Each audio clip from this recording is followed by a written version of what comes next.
Hey guys, welcome back to Critical Flick. Today I'm going to be talking about episode 3 of Creepshow on Shudder. So again, we have two short stories here, the first one being All Hallows Eve. And this is a classic Halloween October tale. This one is directed by John Harrison, who had a lot of work with George Romero back in the day. He worked on the original Creepshow, and it has quite a throwback feel to it.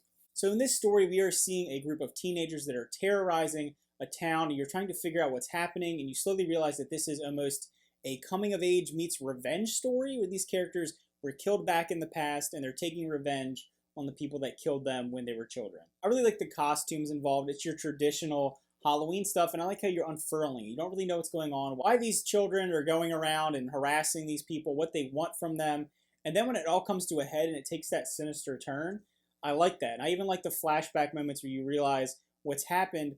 I like that it moves you along, but then it doesn't tell you until the very end exactly what's going on. The one thing I will say, like with some of the other episodes that we've seen so far, the budget of the show isn't astronomically high, and I think that shows a little bit more in this episode than some of the other ones, specifically in the scenes that deal with the fires that they use. It's pretty bad blending of the fire to the background. It didn't look great. I think it worked fine for what the episode wanted to do, but just as a general thing, it just didn't look amazing. I have to say, I think the writing on this episode was pretty good as well. I know this is based off of some other source material, and I like the quippy back and forth between the characters. It feels like they have a relationship. It feels a little lived in, and that's the thing I like about this show, is it takes these short little snippets of stories. It still makes it feel like it's part of a bigger picture. You feel like you're jumping right in. I don't need things spoon-fed to me. I'm just along for the ride. But along with it being a classic story of, Halloween, feel like a trick-or-treat type vibe, it feels a little stale at the same time. It's cool seeing that classic thing, but at the same time, we've seen this a million times. So it's kind of one of those deals where it hits that nostalgia, classic October feel, but it is something we've seen before. So overall, I liked this particular story. Wasn't my favorite. I liked the second story a lot more, actually. I thought it was incredibly creative. But I think it was, again, a solid outing from the show. So the second story, The Man in the Suitcase, directed by Dave Bruckner, was really, really creative, and I love that. I love that this show takes creative leaps and bounds when it has the opportunity to, and this was definitely one of those stories. You have a character who is trapped in a suitcase, and he spits out gold coins when you hurt him. That's just crazy. Like, who even thought of that idea? And I love that these people are given the ability to just do whatever they want. They're not beholden to ratings or networks, really. They can just do whatever they want. I thought this had some of the best comedy we've seen so far. Like I said last episode, I really liked The Finger, which is a very comedic episode.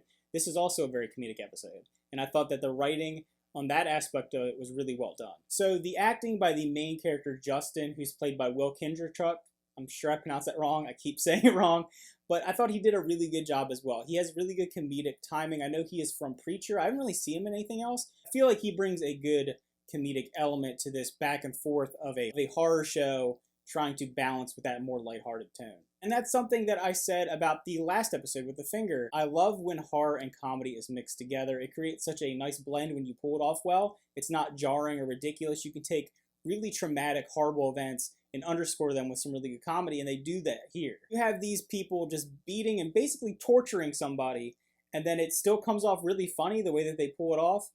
That's really hard to do without that looking really demonic or just messed up. You also have a cameo from Big Boy in this episode, the rapper. So I love that this show, like I said, takes risks. It'll bring anybody in. We had Kid Cudi in the previous episode. Like I said, it isn't really beholden to anything. It can do whatever it wants. And I love that it has that fan service element. And another thing that this show does that I've harkened on plenty of times is that I like that the show uses practical effects over computer-generated effects as much as possible. We see that with The Suitcase. I love seeing the fact that this isn't CGI. I don't think it's a contortionist. I don't know the actor. I looked him up. There's not a lot of information on him. He has a private Twitter and everything. So I don't think it was a contortionist in there. It was actually probably a prop where underneath he's coming through the bottom of the floor, so it looks like he's actually contorted in there. But I love that it's practical, and they didn't go the CG route. And even at the end, when they do use a CG element in some ways, they mask it with smoke and keep it in darkness, so they're able to mask their budget and still make it look really good. I thought the ending was really good. I like the twist, having the two bad guys basically get what they were due. So, like I said, I've enjoyed this episode as well as the first two episodes. I like the second story a lot. It's right up there for one of my favorite stories so far in the series. So let me know, what has been your favorite story so far? Do you like the ones from this one or the previous two episodes? Comment that down below. Thanks for watching. Remember to like and subscribe, and see you next time.